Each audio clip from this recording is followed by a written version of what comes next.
पिछले कुछ वक्त में ये जितने वॉर हो रहे हैं, इस बात को समझिए आप, ये जितने वक्त वॉर हो रहे हैं, चाहे रूस और यूक्रेन की जंग हो, चाहे अमेरिका ईरान की जंग हो, इजराइल का लेबनान को लेकर, गाजा को लेकर जो स्टैंड है, उधर नॉर्थ कोरिया के ऊपर दबाव है, आप देखिए ये जितने हालात हैं ये खत्म नहीं हो पा रहे, खत्म नहीं हो पा रहे। एक बार जंग शुरू हो रही है वो चलती जा रही है, एक हमला इनका, फिर एक हमला इनका, फिर सीज फायर, फिर हमला, फिर हमला, ये खत्म नहीं हो रहा।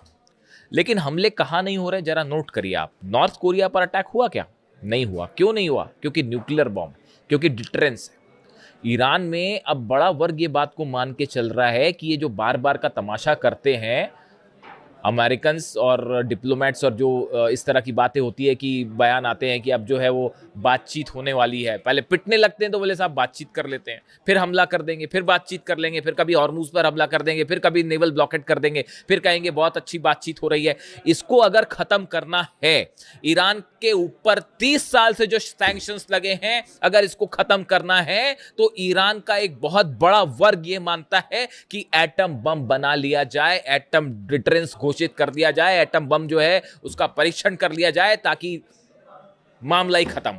उसके बाद पूरा समीकरण बदल जाएगा। ये मुस्तफा खामनेई साहब का जो बयान है वो कई बातें शो करता है कि अमेरिका की ये पॉलिसी कि ईरान को दबाया जाए, हमले करके झुकाया जाए, दबाव डाल के न्यूक्लियर डील करवाई जाए, ये पॉलिसी पूरी तरह से डोनाल्ड ट्रंप की फेल हो गई है। पहले दिन से हम ये बात कह रहे थे कि अली खामेनेई साहब को किसी कीमत पे आप उन पर दबाव नहीं डाल सकते। वो ईरान के सुप्रीम लीडर हैं, और देखिए मैं बार बार इस बात को पूछता हूं कि वो उन्होंने अपने जीते जी, जब तक वो हमारे बीच रहे, वो जिंदा रहे, उन्होंने अपने रहते रहते ईरान के लिए वो पॉलिसीज बना ली कि आने वाले कई सालों तक कोई ईरान को छू भी नहीं सकता। उन्होंने ऐसी बुनियाद बना दी जिसके ऊपर अब जो ईरान खड़ा हुआ है उसको ना अमेरिका हरा पा रहा, ना इजराइल हरा पा रहा, ना अरब देश हरा पा रहे, ना यूरोप हरा पा रहा, ना कोई सैंक्शंस काम कर रहा, ना हॉर्मुज। सब करके देख लिया, बमबारी करके देख ली, टॉम हॉक मार के देख ली, F-35 मार के देख लिए, जंग करके देख ली, सैंक्शन लगा के देख लिए, लेकिन अली खामेनेई साहब ने ईरान को उस किले में बदल दिया, मजबूत किले में, जिसको कोई नहीं जीत सकता। ये योगदान है इतिहास में अली खामेनेई साहब का, जो हमेशा याद रखा जाएगा। कम से कम मैं जितना समझता हूं, देखिए 20-25 सालों से मैं इंटरनेशनल रिलेशंस को एनालाइज कर रहा हूं, और जो मेरा आकलन कहता है उनके बारे में, इसीलिए मैं बार बार कहता हूं कि he was not only a supreme leader but he was one of the best military commander the world have ever seen. बेहतरीन मिलिट्री कमांडर थे। आप उनका विजन देखिए, और उसी रास्ते पे अब मुस्तफा खामेनेई बल्कि उनसे एक कदम आगे बढ़ के चल रहे हैं। अच्छा, एक बड़ी इंटरेस्टिंग बात और है, मैं थोड़ा इधर उधर हो रहा हूं आपसे, एक बड़ी इंटरेस्टिंग बात है। कल मैंने खबरें पढ़ी कि ईरान के राष्ट्रपति पेजेश्कियान साहब की सीक्रेट मुलाकात हुई मुस्तफा खामेनेई से, और उनको एक कार में ले जाया गया, और कार में ले जाके कार के दो डिस्टेंस में, मतलब आगे और पीछे हिस्से के बीच में पर्दा लगा हुआ था। मुस्तफा खामेनेई साहब आगे थे और उन्होंने बात की है पेजेश्कियान साहब से, और बीच में पर्दा था, और दोनों को आमने सामने नहीं करवाया गया, सिर्फ मतलब चेहरा नहीं देख पाए, सिर्फ बात की गई, और उन्होंने कई बातें कही पेजेश्कियान साहब को। इस तरह की खबरें हैं मीडिया में। अब जरा कॉमन सेंस लगाइए, ईरान के सुप्रीम लीडर की एक सीक्रेट मीटिंग होती है ईरान के राष्ट्रपति के साथ, इतनी सीक्रेट कि उसमें पेजेश्कियान साहब को जो है वो मुस्तफा खामेनेई साहब से आमने सामने वो मिले तक नहीं, सिर्फ उनकी आवाज सुनी। इतनी सीक्रेट मीटिंग। मुस्तफा खामेनेई साहब जिनकी लोकेशन के लिए CIA और मोसाद जो हैं वो बावले हुए जा रहे हैं पिछले कई महीनों से कि लोकेशन तो पता चल जाए। इस सीक्रेट मीटिंग की खबर दुनिया भर में फैल जाती साहब, अखबार में। क्या ये संभव है? इस तरह की खबरें कि पेजेश्कियान साहब का इस्तीफा होने वाला है, अब ईरान के राष्ट्रपति अब इस्तीफा दे देंगे, और मनमुटाव हो गया है, और ग्रुपों में डिवाइड हो गया है ईरान। मतलब ऐसी ऐसी खबरें साहब की सुनकर जो है आश्चर्य भी होता है, दुख भी होता है, और हंसी भी आती कभी कभी तो। मतलब आप सोचिए, ईरान के सुप्रीम लीडर की पोजीशन को लेकर, कि उनकी लोकेशन को लेकर ईरान इतनी सावधानियां बरत रहा है। उनकी इतनी सीक्रेट मीटिंग होती है राष्ट्रपति के साथ, और वो पूरे दुनिया भर में फैल गई, खबर भारत तक आ गई साहब, कि वो एक कार में बैठे थे, वो सामने बैठे थे, वो पीछे। मतलब क्या ही बोला जाए, मतलब हैरानी होती है मुझे तो कई बार। खैर छोड़िए, अलग अलग खबरें चलती हैं। तो इसीलिए मैं कहता हूं आपको कि खबरों पर बड़ा है ना विश्वसनीय एनालिसिस के साथ भरोसा होना चाहिए। मैं अगले वीडियो में आपको बताऊंगा वो जो यूएई में धमाके हुए, जेबल अली पोर्ट पर 7 धमाके हुए, वो 7 धमाके किसने किए अगले वीडियो में बताऊंगा मैं आपको। सरप्राइज, हैरान रह जाएंगे आपकी वो धमाकों के पीछे किसका हाथ था। वो जब ऐसी खबर आती है ना कि अमेरिका और ईरान के बीच अब कोई बातचीत होने वाली है, हॉर्मुज को लेकर कोई समझौता हो, धमाके होने लगता है साहब। कोई है ऐसा ना जो चाहता है कि धमाके ना हो, आप भी जानते ही होंगे।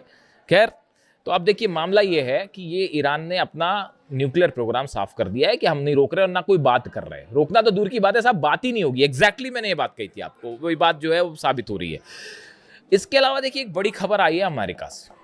अमेरिका ने अपनी परमाणु हथियारों की नीति में बदलाव किया है और अब अमेरिका छोटे टैक्टिकल न्यूक्लियर बॉम्ब्स यानी छोटे परमाणु हथियार बनाएगा। हालांकि ये रूस और चीन का हवाला देकर बनाए जा रहे हैं, लेकिन उसमें ईरान का भी बहुत बड़ा सिग्निफिकेंस रहेगा। देखिए ये जो खबर है पहले ये देखिए, the pentagon is developing a new US nuclear strategy in the case of a regional war with China और Russia.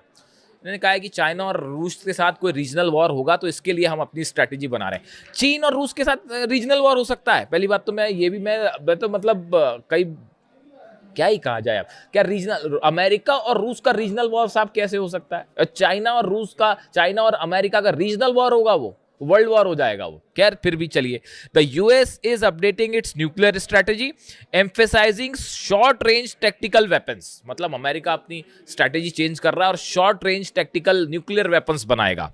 The goal is to prevent a conventional war from escalating into a nuclear one. अब ये छोटे nuclear bomb बना के एक साधारण जंग परमाणु जंग में ना बदल जाए, इसको रोकने की कोशिश छोटे न्यूक्लियर बम बना के की जाएगी।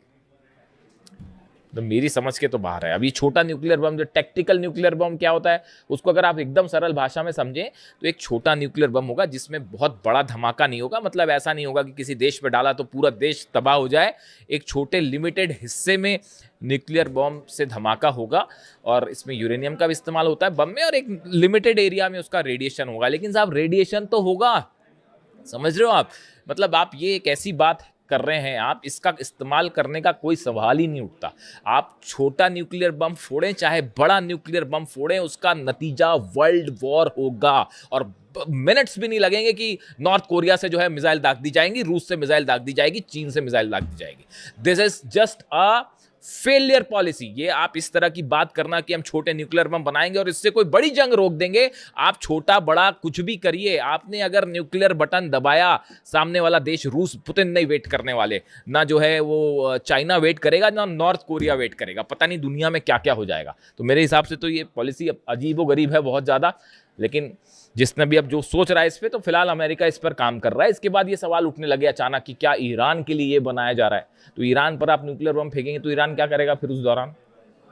ईरान क्या करेगा उस समय? ईरान जवाब देगा ना उसका।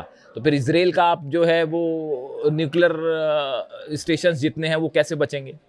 आप भी सोचिए जरा, अरब के ठिकाने कैसे बचेंगे?